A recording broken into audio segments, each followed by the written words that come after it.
Welcome, and thank you for listening. As always, I don't claim to be an expert or an authority on any of the things I discuss. I am simply sharing my thoughts and opinions based on my own life experiences. In this episode of the Into the Shadows podcast, we will be discussing the utility of ego. Now, the term ego tends to have a negative connotation, and rightly so.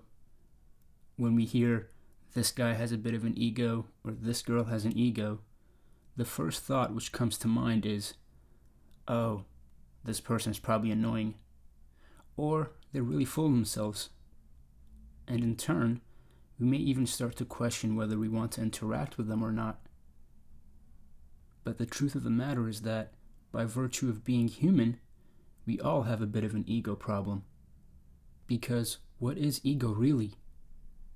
The way I look at it, ego is that little subconscious voice in our heads that drives us to compete, to measure ourselves and our stature against this person or that person. The voice that tells us to do things that our rational mind is telling us not to. Now, for as open-minded and level-headed as I like to think I am, I know I have a giant ego. I like to consider myself as a smart person, so when I'm in discussion with others and they say something that doesn't make sense or is something I disagree with, my ego is screaming at me to disregard that person. He don't know what he's talking about. He's not on your level. Ignore him. But more often than not, that person is simply sharing a perspective I haven't looked at before. And by ignoring that person, I am robbing myself of an opportunity for growth. And personally, a fair amount of my growth has come from the instances in which I didn't listen to my ego. For example, somewhat recently, a close friend of mine was giving me feedback on my book.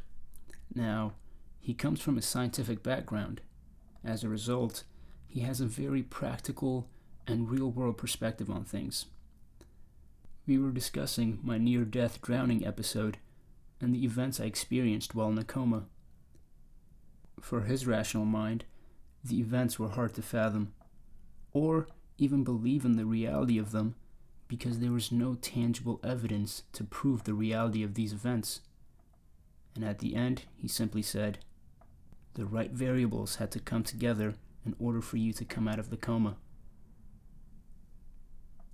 The whole time he was talking, my ego was telling me to ignore him. He has yet to open up his mind to the possibilities of this world beyond the tangible and physical realm, so it's pointless to try and convince him otherwise, or listen to what he has to say. But later, while meditating at a lake with a single leaf floating in it, his words kept playing in my head. Then it clicked.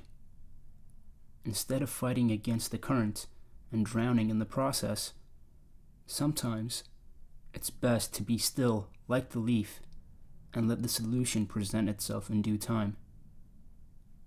Like the leaf floating to the other side of the lake, when I was still enough, the right variables came together to wake me out of my coma. If I had listened to my ego and ignored my friend's perspective, I might not have reached this profound realization, which has helped to answer a critical question in my life. So, if not listening to your ego can provide growth opportunities, the next practical question becomes, why does ego tend to get in the way? We all have skills, traits, abilities, something we feel we are good at. And when someone comes along who challenges that, or has the potential to challenge that, our ego says, hell no. I'm way better than him or her. I'm too good for this or that. And I'm not going to let anyone think any differently. And it works inversely as well. When we're not good at something, our ego tends to prevent us from admitting we don't know, or even asking for help. Ego is a sort of defense mechanism which makes us yearn for the approval of others, or fear appearing as less than this person or that person. People often say, check your ego at the door, which is a lot easier said than done because our egos have a powerful voice. But that phrase, check your ego at the door, implies that all ego is bad. So the question becomes, is there such a thing as good ego? I would argue, yes. To be great at anything in life, you have to have an ego. Because ego can also be a sort of fuel that drives you to achieve the things you want. Let's look at it from a sports perspective, for example. When you compete against someone that's better than you, your ego is what drives you to get better, so that the next time around, you can beat that person and know that you are better, you are the best. And it applies to everything else in life. If you want to be great, you have to be better than what you were, or be better than the person next to you.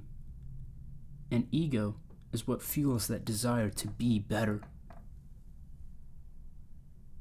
So when people say, check your ego at the door, do we really want to leave all of it at the door?